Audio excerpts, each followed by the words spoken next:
দেখো বন্ধুরা, মানে এখন বাজে তোমার 11টার মতো।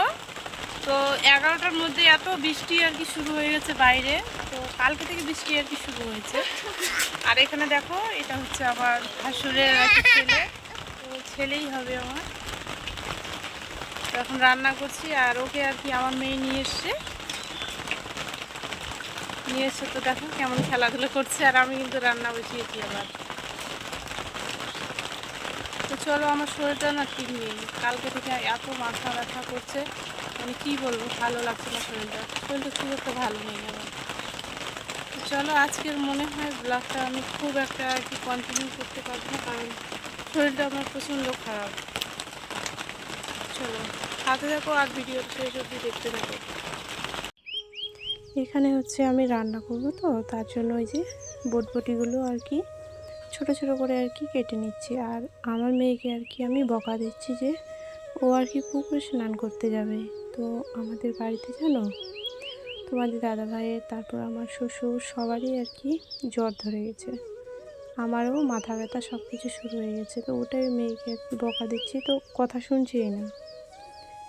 তো চলো, এখানে বটবটি কলাইগুলো আমার কাটা হয়ে গেছে। তো রান্নাবান্না অবশেষে আর কি হলো, আর ওই বৃষ্টির মধ্যে আর কি রান্না করতে হলো, কারণ খেতে হবে। হাজার ঝড় হোক, বৃষ্টি হোক, যেই হোক না কেন, পেট তো আর থামবে না।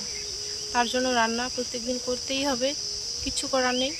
তো আমার শরীরটা তো মানে খারাপ আছে কালকে থেকে, তবুও কেউ যে একটু রান্নাবান্না করবে সেটাও নেই গো। কী বলবো আর, দুঃখের কথা, এই কথা মানে বলতে হয় না, কিন্তু মানুষ কখন বলে জানো, যখন মানে সব ধৈর্যের আর কি পার হয়ে যায়, তখনই সেই কথাগুলো মানুষ আর কি মুখ থেকে আর কি বেরোয় বা বলে। তো আমি আর কিছু বলতে চাই না। কালকে থেকে আমার শরীর খারাপ, সকালেও রান্না করেছি, সকালে উঠে সব কাজকর্ম করেছি, আর দুপুরে আবার ভাত রান্না করলাম। আমার মাথা জানো, মনে করো এই দিক দিয়ে মানে মাথা একদম এত মানে ব্যথা, থামতেই পারছি না আমি। তোমাদের দাদাভাই আর কি ওষুধ এনে দিয়েছে, তো ওষুধটা খেয়ে একটু আর কি আরাম লাগছে আমাকে।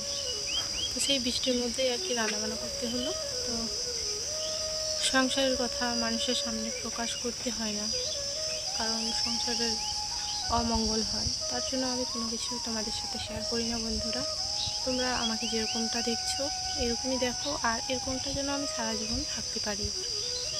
মানে বাড়ির যেন কোনো কথা যেন তোমাদের সাথে আমাকে শেয়ার যেন না করতে হয়। আর সত্যিই জানো, বাড়ির কথা শেয়ার করতে হয় না, কারোর সাথে শেয়ার করতে হয় না, মনের কথা মনেই রাখতে হয়। একমাত্র আমার আপন মানুষ হচ্ছে আমার মা, আর হচ্ছে আমার দিদা। এই দুজনের সামনেই আমি আমার মনের কথা বলি, তাছাড়া আমার পৃথিবীতে আর কেউ নেই আমার মনের কথা শোনার মতো। তো তারাই আমার ভগবান আমার কাছে, মা মাই হয়, আর যারা যে আছে তারা সেই হয়। কত কথা আমি আর তোমাদের সাথে শেয়ার করছি না, তোমরা কেউ কিছু মনে করো না যে আজকে কেন দিদি ভাই এরকম কথা বলছে। সত্যি গো, মনে জানো ধৈর্যটা একদম পার হয়ে গেছে। আর আমি এমনিতেও কথা কম বলি মানুষের সাথে, যখন আমার আর কি মানে অধৈর্যের পার হয়ে যায়, তখনই আর কি মুখ থেকে অনেক কিছু কথা আর কি আমার বেরিয়ে আসে। তো যাই হোক, ওগুলো বাদ দাও, সংসার হলে সব কিছুই হয়, অশান্তি হবে, ঝগড়া হবে, সব কিছু হবে, সেগুলো ভেবে থাকলে তো হবে না, সংসার করতে হবে। তো যাই হোক, চলো তোমাদেরকে আমি রান্নাবান্নাগুলো দেখাই, কি কি রান্না করলাম। তো আজকে বেশি কিছু রান্না করিনি, আজকে হচ্ছে মঙ্গলবার, তো আমরা নিরামিষ খাই। ডাল করেছি, পটল ভাজা করেছি, আর হচ্ছে বটবটি কলাইয়ের ভাজা করেছি। আর সকালে রান্না করেছিলাম আলু, তারপর হচ্ছে পটল, আর হচ্ছে পুঁই শাক, ওগুলো দিয়ে একটা আর কি মানে মুড়ি খাওয়ার মতো মাখা মাখা, গায়ে মাখা মাখা আর কি রান্না করেছিলাম, আলুর তরকারি। তো সেটা আছে, এগুলো দিয়ে আর কি হয়ে যাবে। আর যদি তরকারি না থাকে তাহলে রাতে আবার রান্না করতে হবে, তাই না বলো? তা রাতে আবার রান্না করবো, না হলে না, যদি তরকারি থাকে। ডাল ভাত মনে হয় একবেলাতেই ঠিক, এখন রান্না করলাম, এখনই খেয়ে নিলাম, ব্যাস, আবার রাতে হবে, আবার রাতে রান্না করতে হবে না হলে। চলো তোমাদেরকে দেখাই। তো রান্না করে যে এখানে রেখেছি, এখানে এই যে সকালে রান্না করা, এখন অনেকগুলো তরকারি আছে, এখানে পটল ভাজা আছে, আর তার নিচেই আছে বটবটি কলাইয়ের ভাজা, একটা বাটিতে রেখেছি। চলো ঢেকে রাখি, আবার না হলে নোংরা করবে। আর এই হাঁড়ির মধ্যে আছে ডাল। তো ডালের জানো কালারটা আমাদের এরকমই হয়, মানে কালচে ধরনের হয় জানো, তার জন্য আর কি এই অবস্থা। আর এই হাঁড়িতে আছে ভাত। তো আমাদের ছোট্ট আর কি সংসারের ছোট ছোট জিনিস সব কিছু আমাদের। চলো আমাদের রান্নাঘর তো দেখতেই পাচ্ছ যে পাটকাঠি দিয়ে আমাদের রান্নাঘর।